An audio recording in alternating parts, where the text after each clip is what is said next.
I don't want this to discourage people. This is a very unique situation. However, when you do the work to create the best pitch, then you can just use it as a template and replicate it for other things. Why is it so important for coaches to get booked on podcasts as a guest? It's the only domain in which you can have access to somebody's audience for, on average, 37 minutes. You have the stage. So the average length of a podcast is about 37 minutes. There is no other domain that allows you to do that. Sometimes the perfect pitch isn't exactly what you need to send. It's sometimes complicated. There is a framework to pitching. However, sometimes it really takes that personal connection, that one-to-one, to actually build the relationship and to get a yes. What it comes down to is, do you prove yourself that you're valuable? What was the thing about the pitch that made you go, I think you'll be surprised what made me say yes. So this could be really interesting.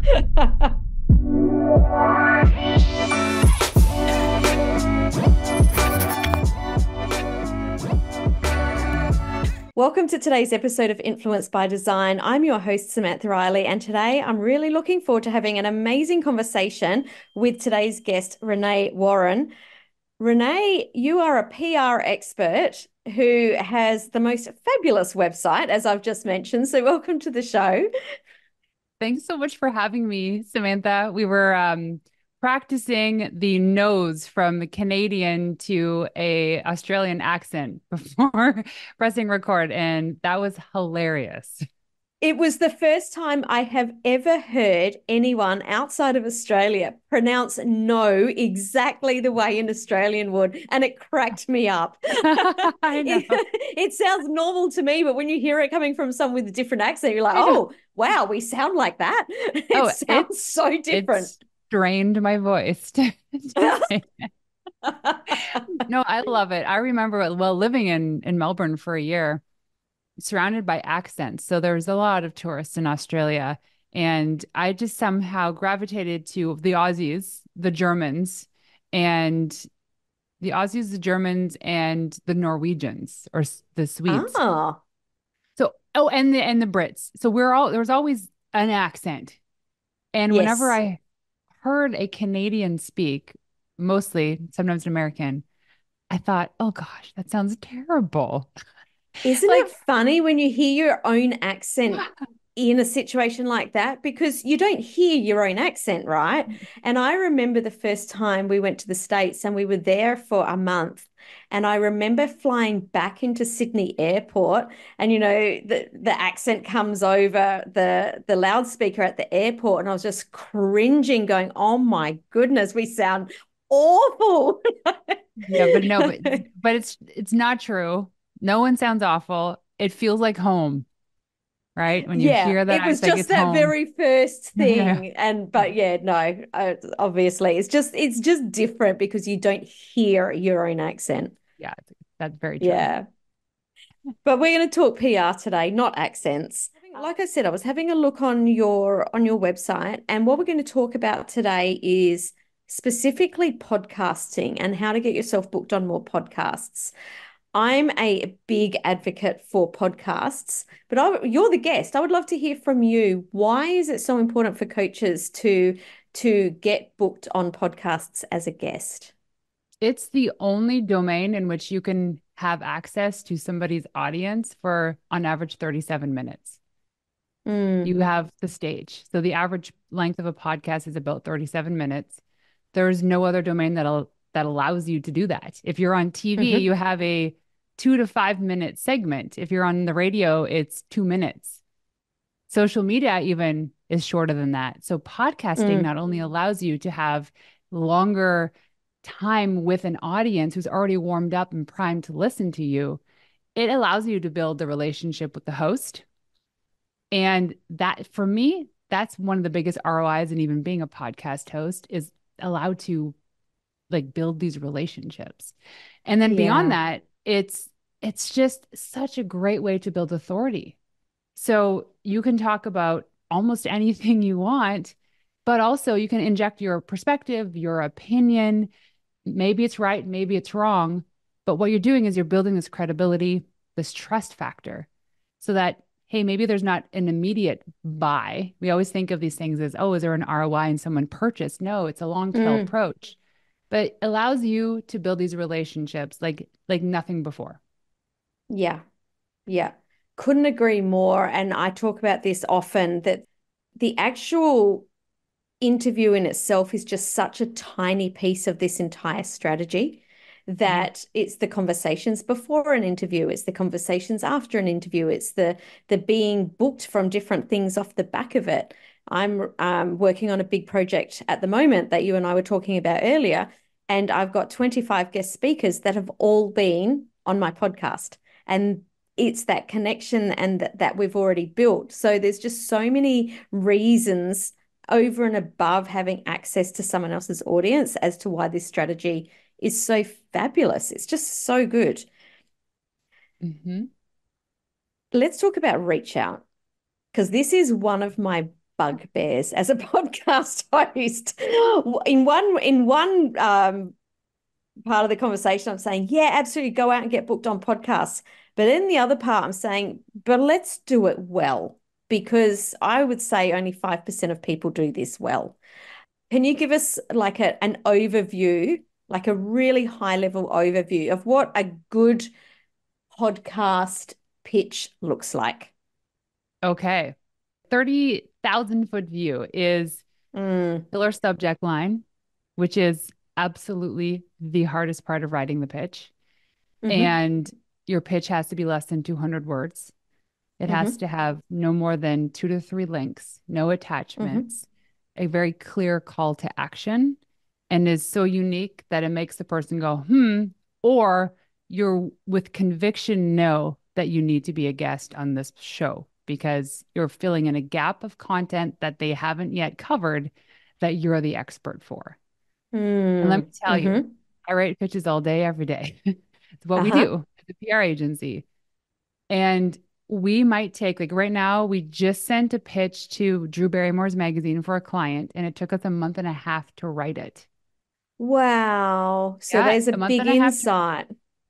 I don't want this to discourage people. This is a very unique situation. However, when you do the work to create the best pitch, then you can just use it as a template and replicate it for other things. hmm So for this was very unique in that it's springtime coming up. It's for a company who they're professional dog training experts. And we just wanted to position them as the go-to dog trainer. So Drew Barrymore has a dog. His name is Douglas, and he has a cameo on her show. And so we pitched the editor about the dog training, and we came up with a couple angles that was suitable hmm for the magazine. But we needed to do the research. Who's the person we're reaching out to? How can we tie this into Douglas the dog and the season and the content that might be relevant to the readers? It took a while. Mm, We also, what's unique about our agency is we have our own journalist on retainer as our journalist hmm coach. So she reviews all of these pitches as though she's the one receiving them. And so that's why our content and our pitches are so good, is because it goes through the ringer and we don't just do it ad hoc. It's we respect all of the million points that journalists want from a pitch. But once you get that template or the foundation of a great pitch, it's so much easier to craft others because you can take snippets from it and adjust it to whom you're pitching and what you're pitching, whether it's a podcast or TV or radio, you name it. mm, But so that's the general breakdown of a good pitch. So there's also special rules, but there's also like caveats to this rule in that sometimes the perfect pitch isn't exactly what you need to send. For instance, my husband launched a book January of last year called Buy Back Your Time. And he went through a traditional publisher, and through the traditional publisher, they actually take care of the promotion of the book. But because my husband, his name is Dan, has a very extensive network of which most people I know, he goes, can you take over the podcast roadshow? Because I know you know who I know, and I don't want it to be a weird thing coming from the publisher to pitch a friend. And so on several occasions, there were people that I was pitching that we threw the template out the window, the one that we'd spent months writing, and we went straight to a very relevant story. For instance, there's a guy named Cal Fussman. He has an incredible podcast. And at the time that I was pitching, he was really emphasizing his health journey on social media, his weight loss journey. And it was truly remarkable. And so I emailed him and I congratulated him on his progress because I know how much dedication it takes to become healthy again. And I said, by the way, this Dan also has this crazy journey of losing all this weight too. He was like well overweight. And anyways, it was a very simple paragraph that was a direct correlation to what Cal was going through. And with the link to Dan's website, he said absolutely he'd be a perfect guest for the show. So it's sometimes complicated that there is a Mm-hmm. framework to pitching. However, sometimes it really takes that personal connection, that one-to-one, to actually build the relationship and to get a yes. Mm. Now, we are going to deep dive into how to write a good pitch and go back and cover some of those things that you mentioned. But before we do, I want you to talk to the subject. You just mentioned that. I think that so many people come from the lens of I've got this thing to sell. I've got this book or I've got this program, rather than thinking about how can I add value to someone's audience. Can you speak to this a little bit? Yeah, the reality is, with all due respect, no one cares about your book or your product Mm, or what you do. They don't. They only care about it in a way that would actually provide value to their audience or to their customers. And so I've helped to date. In the last year, I did 4 book launch promotions, and mm-hmm, hardly ever did we lead with the book. mm, There was like very rarely a circumstance because now there are so many authors, and I think it's a beautiful thing. I actually just had Sabrina Greer, who is a publisher, on my show to talk about publishing a book and why it's important too. But you mm-hmm, hardly ever lead with the book unless you know the person you're pitching wants to know about your book. So a mm-hmm. book is definitely a credibility builder. It allows you to establish your authority. If anyone's ever written a book before, they know how much work goes into writing a book. Oh, it's Um, huge. but the reality is that you have to provide the pitch is about the value. So one of the pitches that has really worked for me with one of my clients, Amber. So Amber Trueblood wrote this book called The Unflustered Mom. It came out like June of last year. And it was really about focusing on how she helps moms become unflustered. Mm-hmm. And so we just, yes, we positioned it with her expertise, but then we spent, I think it was, oh gosh, 6 weeks adjusting the subject line. And we Wow. had variations of the subject line. And there was one week I just got it. And it was so good. And I pitched her to 10 podcasts one week, and 8 of them said yes. Yeah, Like, oh, that's hot. okay. It's so, I was Mm-hmm. like, dusting off my shoulders. I got this. Yeah, yeah. I And did this. yeah, I'm like, yeah, it's great. But going back to the subject line is super important. What's in the body of the email is crucial. But really at the end of the day, what it comes down to is, do you prove yourself that you're valuable? Because Mm. I get, and I'm sure you do, you probably get a ton of pitches to be on your show. We talked Oh about my this goodness, so before many. recording. Yes. Yeah. Yeah. But it just really comes down to, are you a valuable person? Because I'm sure you saw the pitch. You're like, oh yeah, this is a good pitch. And then you clicked Mm-hmm. on a website or a link to a social. And then you probably thought, I like this woman because she exudes confidence, she's charismatic, she's likable. Where people fail is not actually working on what I call the visibility ladder. The bottom of the ladder is about the foundation. It's like your call to action, your destination. When you're pitching, you want to make sure you're including a couple links. Website, social is typically what people do, but don't link to social accounts that aren't active. So you only want to do it really Mm-hmm. well and make sure that there's a lot of content that showcases what you're pitching. Like, can you imagine if I pitched you about being a PR expert and you go to the social profile that I linked to and it's all about raising horses? Mm-hmm. You would probably question my credibility as to being an Mm-hmm. expert and authority in this space. Mm-hmm. So that's why it's easy to pitch anybody when you're niche and you're with conviction know that you're going to be a great guest for this show and provide value. And value isn't the, oh, by the way, I have, 500,000 followers on Instagram and I'll share your episode. So no, value is, are you the listener actually jotting something down right now, taking notes about this content? Because when Samantha brings in valuable guests, listeners will come back. Mm-hmm. So for you, your due diligence and your filter is Renee a good guest for the show? The pitch was great. That's a table stakes, everybody. But you also have to showcase your authority through the links that you're sharing, whether that's your website or social media. Yeah, 100%. And the visibility ladder. Tell us more about the visibility ladder. So it's our filter initially to see if we can work together. There's some people that come to, and when people ask me, hey, Renee, when do I start PR? I say, as soon as you think about starting PR, because there's so much work you have to do before you actually start pitching. But the Mm-hmm. visibility ladder is a filter for us to determine where you are in the stage of building authority and where we can come in and actually start helping you. Mm-hmm. So that being said, it's really important that you do have a social media presence now. It's mandated. Yeah. And I know this because I worked with an author last fall who published a book who was not on social, maybe LinkedIn. That was a tough sell, even though I'll he bet. is an incredible interviewer, a wealth of knowledge. It was a tough sell because podcast hosts specifically, even journalists for publications, they will choose, get this. If a journalist was deciding between two experts that have great opinions, great authority, great creds, one had more followers, engaged followers than the other, they're going to go with the one that has more followers. Mm-hmm. And why do you think this is? Well, it's got to do with the authority, right?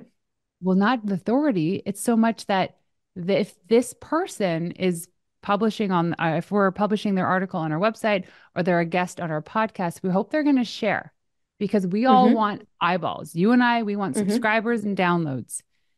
And we're going to probably choose a person who is very likely going to share this on their social who has a higher following. Mm-hmm. And there's no shame in that. Like, let's just please throw shame out the window. This is business, okay? If we Yeah. can charge more for our services, we will, Mm-hmm. unless you have a problem with money. So the visibility ladder is the bottom rung is like, are you actually ready for this? Like, what are your objectives with PR? And then are your destinations ready? So your destinations is like the links that you're sending people to. So the website, social media.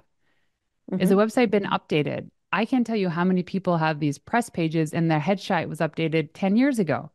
They don't Yeah. look the same, right? And their values have probably changed too. How often have you updated your bio? How often have you updated about your programs or blog posts? Like, if you have a blog on your website and the last post was a year ago, don't link to your blog. There's Mm. just no point, right? Only showcase the stuff that you're diligently engaging with, growing. So, podcast, for instance, you and I'm on episode like 246 or something. I Mm-hmm. think there's a rite of passage at 250. Someone told me there's like 250 was a magical number. I don't know. You're on your way to 1,000. That's impressive. Halfway. Yeah. So, But as a fellow podcaster, you know how much work goes into that. And I think that's what I was going to mention before. You mentioned that we want to have people on our show that create value. As yeah. podcast hosts, and you would know this as a host, we really care deeply about our audience. So we Hmm. want to make sure that the information that we're providing or the guests that we have on is really adding value to our audience, that they are going to, eat up in a good way, like, oh my goodness, I have to listen to this. If we want to say thank you to the people that subscribe to our show by constantly giving great guests. So we're not going to just allow anyone onto our show. Exactly. There's the filter. For me, the filter is would I be stuck at a layover in an airport with this person and have a good time? Mm, So, of all the over 200 guests I've had on the show, there's only ever been one person that was not an energetic match.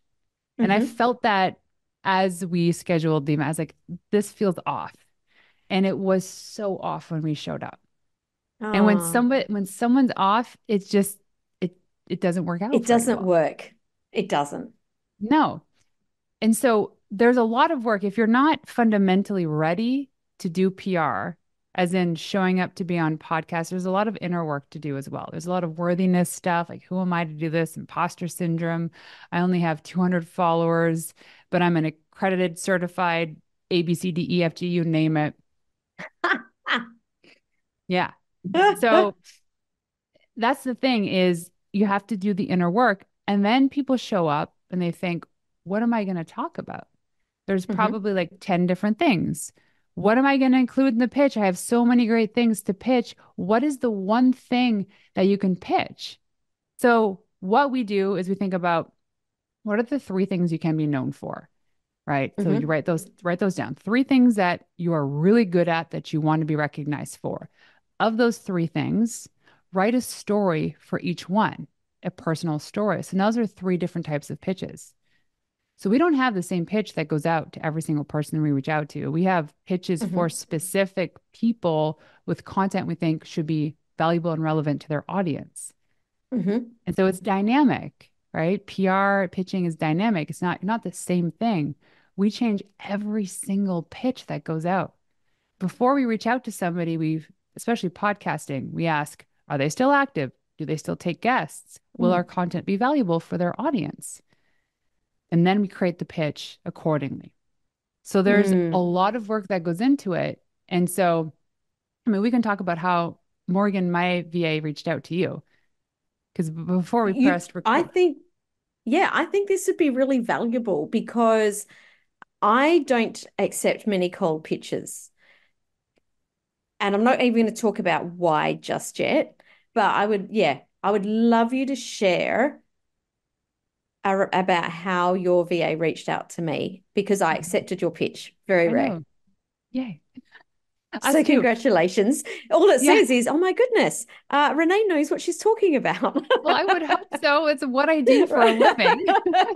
Right? Yeah, I mean, and don't get me wrong, we get a lot of no's and we get a lot of Yeah. no responses, unopens. Like it's not a perfect game.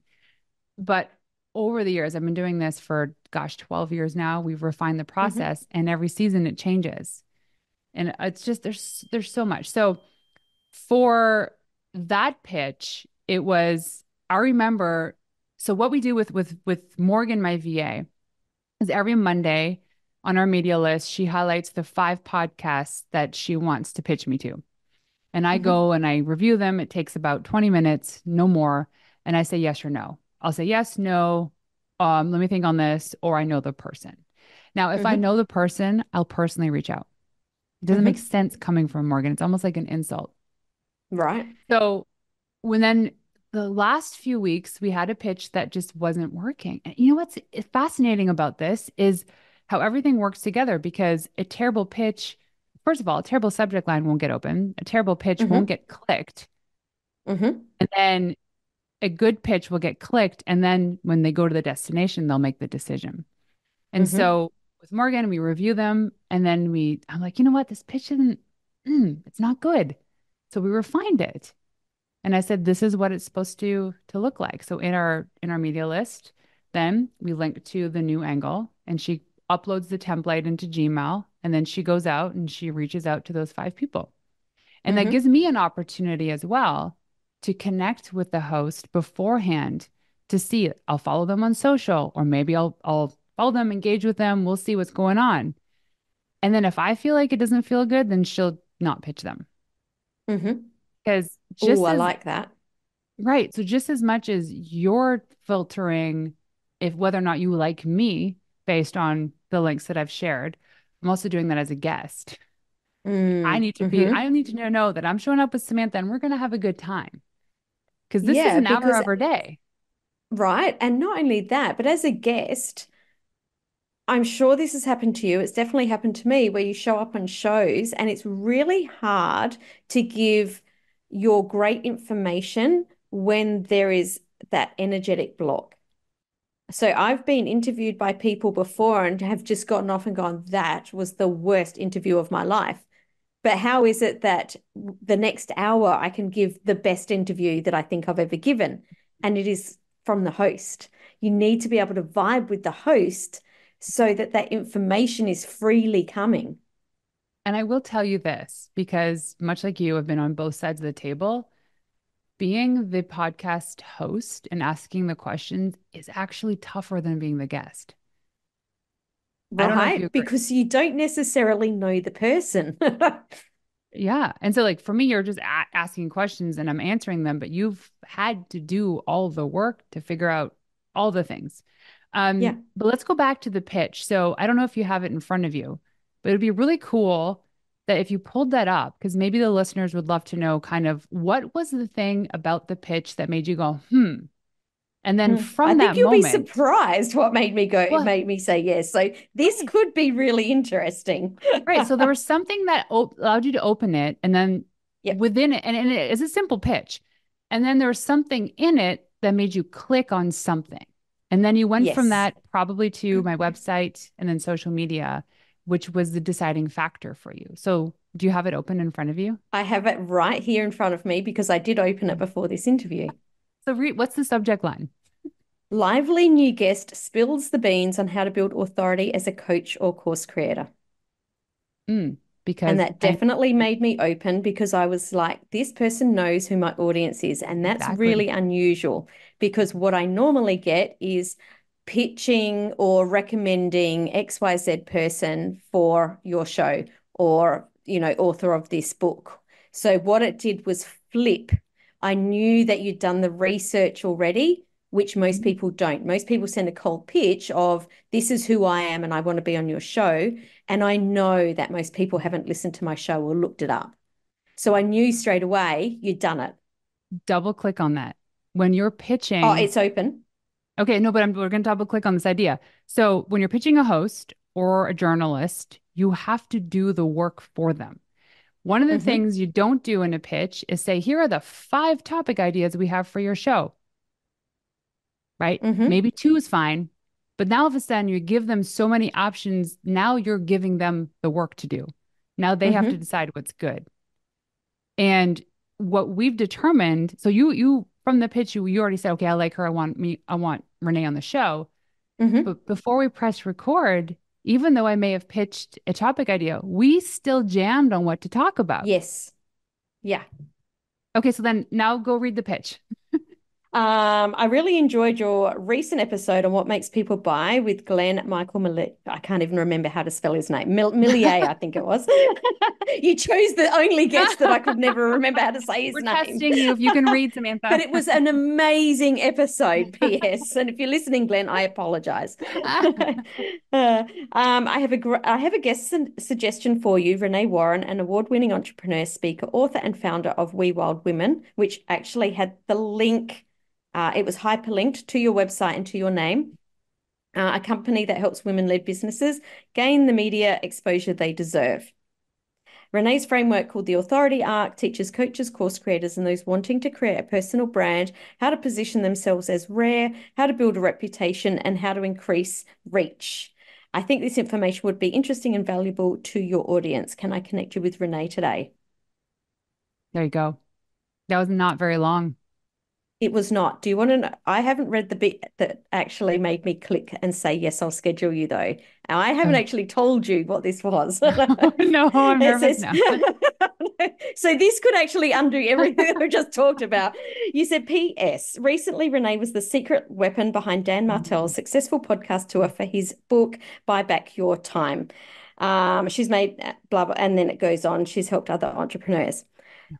So I like that you put that in. I'm not going to say any more yet because it's a fabulous email and I want you to dive into what makes that such a great pitch. Okay, so A, it's short. But first of all, going back to the subject line, Mm-hmm. we've Oh, done the great research subject to line. know we Yep. know who, because more than likely, if it isn't already in a description in one of your episodes, it would be in your podcast description, which Mm-hmm. is key. So when you're going to Apple Podcasts, the host will write the description of the show, which what they talk about, who it caters to. It's right there, 2 seconds to read it. Mm-hmm. So and it was a short pitch, and then there's like two main credibility pieces in there. One was with the PS, obviously, and also the framework that I've created called the authority arc. Mm-hmm. We all have a thing that we do that hopefully as coaches we have some sort of framework. So then you probably thought, okay, she's created this framework. She likely knows what she's talking about. So we can Yes. talk about the authority arc later. But there was no attachments. There were probably things that may have been bolded or bulleted.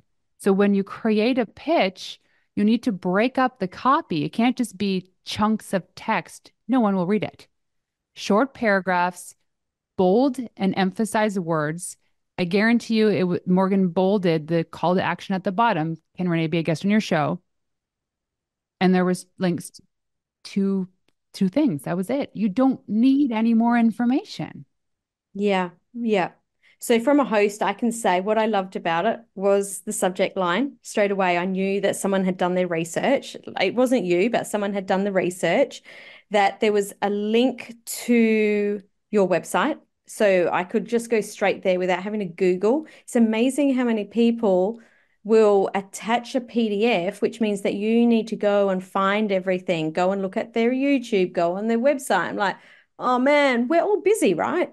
And I don't necessarily want to do an hour of research just to see if I want to invite you on the show.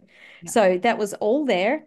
You're right. The framework, I knew straight away, you know what you're talking about. There was a framework there. So I already trust that you're able to explain things. And you had your authority positioning there, that you were the secret weapon behind Dan Martell's podcast tour. So straight away, I'm like, huh, okay, she definitely knows what she's talking about. Mhm. There's credibility. So there's like Yeah. proof. The proof is in the pudding. And sometimes there are pitches that are going to be longer than that. And that's okay. It really depends who you're reaching out to. We tend to complicate this. It's you just provide the minimum required information. And let me tell you, if you link to the right sources, that's all the information they need. Mm-hmm. So give them enough that they want to open the pod or the email, and then you give them enough that they want to click through the stuff.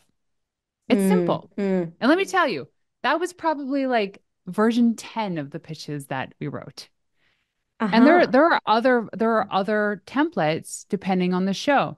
Like if you go Mm-hmm. into like the really deep mompreneur space, we have a pitch where I talk about how like to connect my experience to the host and the show. We talk about how I had two babies in the same year starting an agency. My boys are 11 months apart. Mm-hmm. And that pitch works for moms who are entrepreneurs. And that's the focus of Mm-hmm. their show. They're like, how'd you do that? And I grew my agency $2 million, clients all over the world. Like, how did you do that? That is fascinating. That might not be relevant to your audience, or it could. But from what Mm, information we knew about you online, that subject line and the pitch was all we needed to get your attention. I love it so much. Do the research and specifically create a pitch that is directed to the audience and the host. I love Yeah. it. The authority arc. We have to cover it because this was one of the pieces that I went, oh, I like the sound of this. Yeah. So that was all thanks to a my speaker coach, Chantel Adams. I'll give her a huge shout out. Oh my Um, goodness, I love Chantel. oh, you know her. Okay, Oh, yes. her So messaging is spot on. she is got a gift, let me tell you. I She's actually have an divine, hour isn't session she? with her tomorrow. Uh-huh. Um, so she helped me with this. So she has the power of like conceptual and just grabbing stuff out of thin air and putting it together. And we're both jamming on this framework. And she's like, well, this is what you bring people through. And like, I love alliteration. I think it's really important to simplify our framework. So think of Mm-hmm. the authority arc. There's three components to it. There's the beginning, the middle, and the end. It's the beginning is called rare. How are you rare in Mm-hmm. anything you do? So coaches, with all due respect, a dime a dozen. How are you rare? Mm-hmm. Makes you unique, unforgettable? What makes people want to learn from you? And then we move on to the second part is called reputation. How are you Mm-hmm. building trust? How are you building your reputation in terms of like creating the standard? So when you think of authority, like you think of somebody who is an authority in the space, they are the people that set the standard for their industry. Mm-hmm. So they create the rules. And then the last part of the arc is the reach. How are you Mm-hmm. amplifying your message? And that comes from like social media, PR, marketing, speaking on stages, you name it. So there's rare, reputation, and reach. And it's not like you start somewhere and end somewhere. It's each, you have to go back and each part amplifies itself over and over again. So the really the hardest part in all of this is really figuring out how you're rare, like a diamond. The example I Mm-hmm. use is I don't know if Australia knows the story of Willy Wonka and the Chocolate Factory. I'm sure everyone knows the Yeah, story. totally. So the story goes Willy Wonka had a chocolate factory that produces the best chocolate bars in the world, never let anybody in the factory because he was worried someone would steal the recipe. Mm-hmm. And so finally, he wanted to get more buzz about the factory, and he decided to create this really cool marketing initiative. And actually, if you run a chocolate factory, you should probably do this too. Is he Mm-hmm. distributed, I think it was 6 chocolate bars that were wrapped in gold. And if Mm-hmm. you happen to purchase one of these chocolate bars, it was a ticket in for a tour of the chocolate factory. Mm-hmm. So that was a coveted ticket. Everyone wanted to get, and people, there was like the rich family that were buying tickets from other people. Everyone wanted this gold ticket. And Charlie was Mm-hmm. one of the kids that got to go. And so that's rare. What else is rare is a diamond. So you're going to remember the story of Charlie and the Chocolate Factory. Diamonds are rare. Now they have Mm-hmm. lab grown diamonds, but like diamonds with raw diamonds, they're rare. And you think about anything else that's rare. So Mm-hmm. how am I different? How are you different? That's the most important thing because that's your ticket to people not only fully understanding what you do, but who you are and your why, which Mm-hmm. ends up being one of the most important things. And then reputation. Well, the media is not going to want to have to cover you if you're not a great, good person. Podcast hosts are not going to want to have you on the show if your values are completely misaligned Mm, a or hundred if you're just percent. not a nice person. Like I've had guests on my show, not very many, where I only found out our values were misaligned after we recorded. And it was really weird. We have these preconceived notions as hosts that if you come on our show, that you would just naturally share the episode on social. And Mm-hmm. it was really unbelievable to me the people that were just not willing to do that. And yet I promoted Interesting. them extensively over email and social because that's what we do as podcast hosts. Mm-hmm. We Mm-hmm. want our guests to be amplified as well. Um, Absolutely. your reputation is really hard to build and so easy to break. And so it's in your best interest, especially in PR, to maintain a really good reputation. Mm-hmm. And then when it comes to reach, that's just like an engine that's constantly going. There's no overnight success. There's no like one-time thing. Showing up, doing more podcasts, pitching more media, writing more blog posts, showing up on social. It's exhausting, but then you gain Mm-hmm. momentum. And as the momentum grows, your revenue grows. And as your revenue grows, you can delegate and outsource to people to do this for you so that Mm-hmm. you eventually get the capacity to work on the things that you absolutely love to do. So that is the authority arc. I love it. I love it so much. Authority is something that I believe is you talk about it as rare. I talk about it as the diamond factor. So interesting, you were Yeah, talking about same thing. diamonds because that's what I talk about. Yeah, It's that thing that helps you to stand out and shine. And when you do get to that point where you are able to have people looking after the back end so that you are the person that's the talent and the one that's showing up. For most coaches, that's their sweet spot anyway.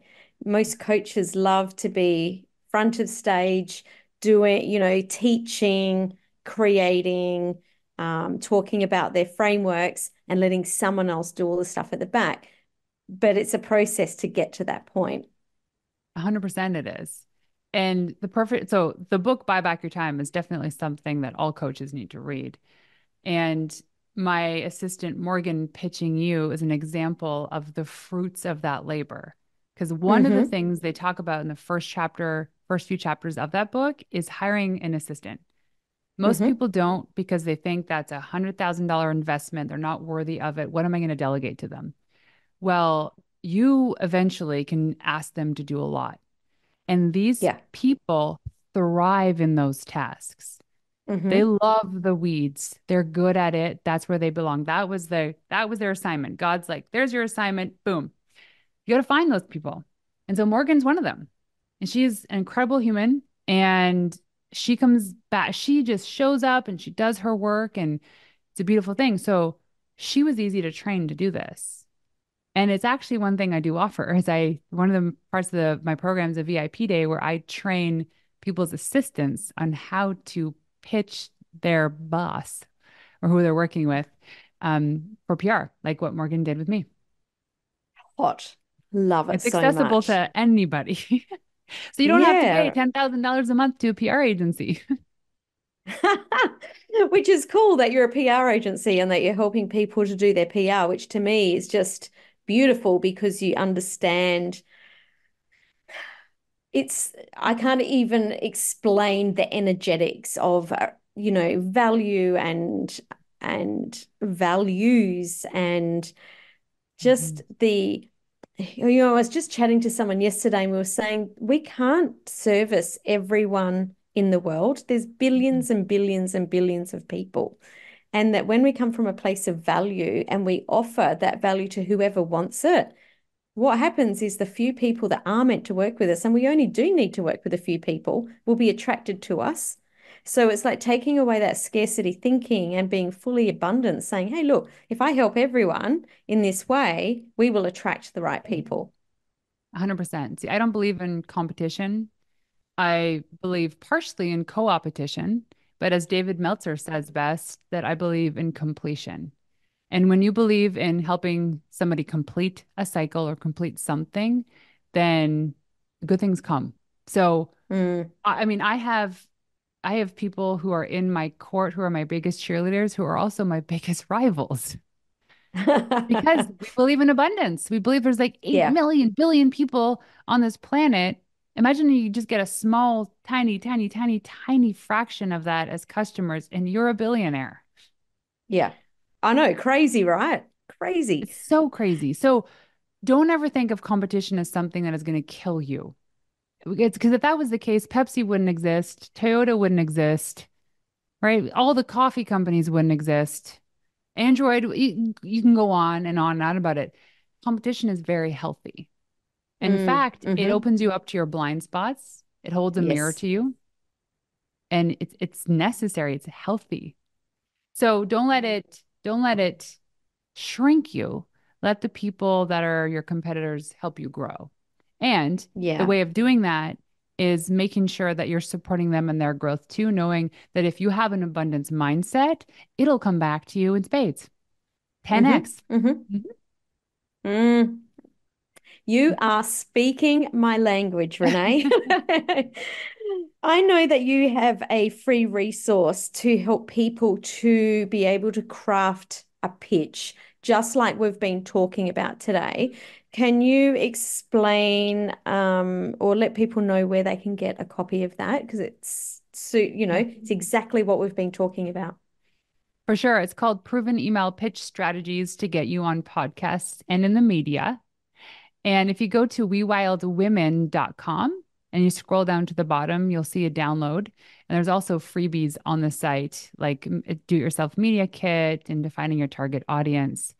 So there's 4 good nuggets for you to start. And then if you have any questions too with regards to pitches, if you want me to review a subject line, whatever it is, you can find me on Instagram, Renee_Warren, and I'm happy to help because I just absolutely love doing this stuff. That's so cool. Definitely go and get a copy of that free resource because podcast hosts are looking for guests just like you with your expertise for you to add value to their audience. But as a hosts, we don't want to make sure, or we do want to make sure, I'm sorry, that we get really amazing guests. So when you can put together a great pitch, then you will get booked, guaranteed. Renee, Mm-hmm. thank you so much for coming onto the show today. It's been a pleasure to chat with you. And yeah, congratulations on being the only Canadian I've ever heard that can say no, just like an Australian. Well, thank you so much for having me. This has been so much fun.